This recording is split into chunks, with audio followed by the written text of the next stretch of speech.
Shabbat shalom, everybody. This is Rav Shmuel Ban Yehoshua, Rabbi Stephen Epstein, Rashbi, as I like to refer to myself. Just kind of like the way it sounds.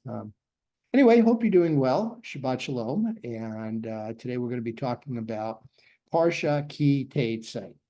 As usual, a couple of things first. First of all, I'd like to share that I was given a couple of really nice compliments this week. I typically don't like to use the word I or talk about myself a lot because to me, this is all about we, not I. But I was really touched the first time when the last Shabbat services, we kind of went over my time. As some of you know, I'm kind of like a stickler for starting on time and ending on time. When I say a Saturday morning service is going to start at 9:30, it starts at 9:30. And when I say it's going to end at about noon, I like to keep it at an end about noon. We went over. And one of the reasons we went over is because when I do, my service, and especially during the Torah service, there's things I like to explain. I don't like to just go through it mechanically. To me, it has to be sort of organic and natural. I want people to understand what Torah is, why it is, how it flows and everything, which is why I do these videos, why I do these vlogs. So sometimes I get a little long-winded. Sometimes things happen. We started a little bit early in the Parsha. The triennial cycle likes to divide the Parsha in thirds. We do the first third the first year, second third the second year, the last third the third year. It doesn't always work out that way, but that's basically how the system works. So we started at an earlier paragraph. I added an aliyah. You can do that on Shabbat. Doesn't have to be 7. It can go over. Has to be at least 7. So we went a little bit over. I explained that. Next thing I know, it's 12:15, and we're going. So it's kind of what it is. Second, and people didn't seem to mind, which means we must be doing something right. If people are okay. People didn't notice that we went over or whatever. Maybe it's because people are showing up late. Very few people show up at 9:30. I am, but that's just me.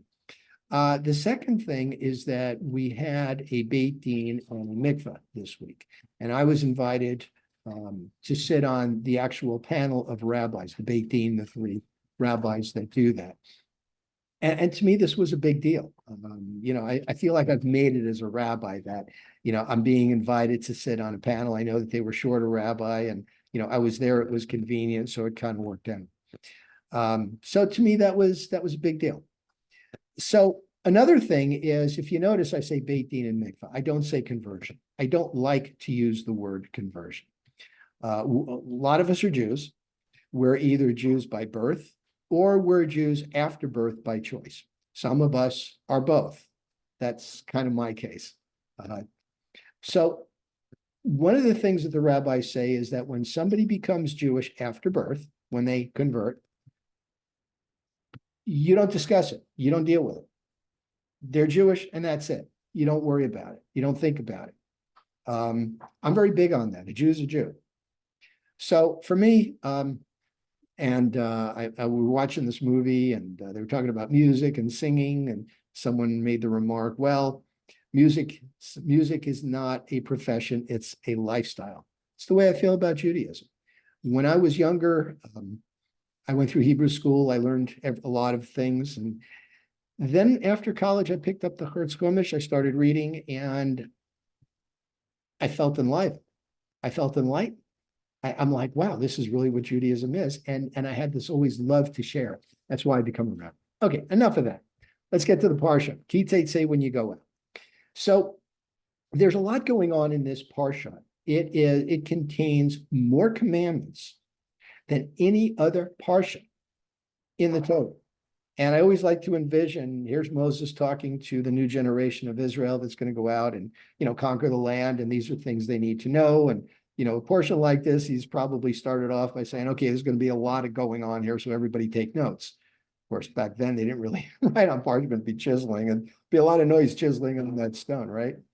But I like to make light of things, not make light, but kind of have fun with it, because I just love Judaism so much. But it goes from one thing to another, and there's a big flow to it. So it starts out when you go out, when a soldier goes out, when a warrior goes out to battle, and they see a woman of pleasing form, and they lust after the woman because the passions are running high, and they're feeling really mighty, they're feeling real macho. And a lot of ancient people would just take the women. Not so Judaism. Okay, those people have rights. We respect all human life, and they need to be treated as people. So the way they're treated is that the man takes the woman back. She's allowed a month to mourn for her family that she's now going to be missing. She remains in a state of not looking pretty, okay? And she mourns, and then after a month, if the man still wants her, then they get married, and she's Jewish, and she is Jewish in every way, shape, or form. She is his wife. He can't divorce her and sell her into slavery. If they divorce, she leaves a free woman.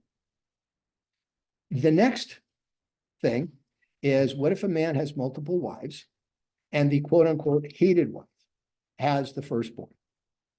That firstborn, doesn't matter, is the firstborn, period, end of story. And when they say hated, they don't really mean that he hates her. It means that he's not her favorite wife. You got more than one wife. Look at Jacob, Rebecca and Leah, the two wives, two sisters. He loved Rachel. Leah was, just kind of there. But nevertheless, you cannot pick and choose who your firstborn is. Notice the contrast to Genesis when Joseph kind of became the firstborn, right? The firstborn of his beloved wife. Reuben kind of lost a lot of his rights, but he did that because of a lot of his actions. So in this case, the father, the husband, does not have that right to pick and choose. So the next portion goes on if you have a son who is sorer u v'moreh, okay, who is basically corrupt. And what can happen? The parents can take him to the elders, and if they find that he's disrespected everybody, capital punishment. Now you're thinking, that's pretty severe. Yes. Now, in order for somebody to receive that penalty, that extreme penalty, they would have had to have been a glutton, going out and stealing in order to satisfy their hunger, the craving for alcohol. And by the way, before everybody gets excited, the rabbis tell us that there are so many hoops to jump through to get to that point. It never happened. It was a warning. It was a warning because when a man finds a pagan woman that he wants to marry, she doesn't have the values that a natural born Israelite woman would have, doesn't respect Torah, doesn't respect Hashem. The son that they have may not be as moral and as ethical as a native Israel son or daughter. So this is a warning as what can happen if you have those passions and those lusts. Okay, so where does the Parsha go on from there? We talk about returning lost objects. There's no such thing in Judaism as finders keepers. You get something, you do your best to return it. You go to the rabbis, you go to everybody, whose is this, what is it, and you return it. It talks about forbidden mixtures, a hukat, a decree. Why can't we mix cotton and wool? Because we can't. Why can't you have an ox and a bull plowing the same time? Well, that's easy. That's because the bull is a lot stronger than the ox. The bull's going to do all the work. The ox is going to be dragged along. So we have respect even for animals, which is kind of fun because we just passed the new month of Elul, and that is actually the fourth new year. It's the new year of tithing of animals. And in a lot of synagogues these days, people bring their animals in and they do some prayers, and I guess maybe the place is a mess. I don't know. I don't deal with it. Speaking of a mess, this portion even talks about what happens if you have to relieve yourself. Yeah, no stone is unturned in Judaism. They address things you wouldn't even think of. And then when they address, you go, oh, wow. But yeah, I mean, if you're in battle, even if you're in battle, and you have, or not during battle. I mean, I hate to think that you're taking a bathroom break right in the middle of fighting, but yeah, you have to go outside the camp and you have to relieve yourself and you have to be clean, and that's the way it is. Okay. Judaism is like that. Right now, the Talmud goes through a cycle of reading, something that a rabbi invented years ago to keep everybody on the same page. That's where that expression comes from. So we're all reading Bama Basra right now. It's, one of the sections on torts and civil litigation. And when somebody sells somebody land, you sell somebody land, it's like, okay, does it include the trees? Does it include the fruit on the trees? I mean, it makes full disclosure look vague. I mean, but hey, we need to be really fair, and that's what Judaism is all about. It's being real fair. So think about that. Think about being real fair in your life. Think about paying attention to the little things. Okay. All right, everybody. Shabbat shalom. See you in services. We got the high holidays coming up. Looking forward to those. I am. And thanks for listening as always.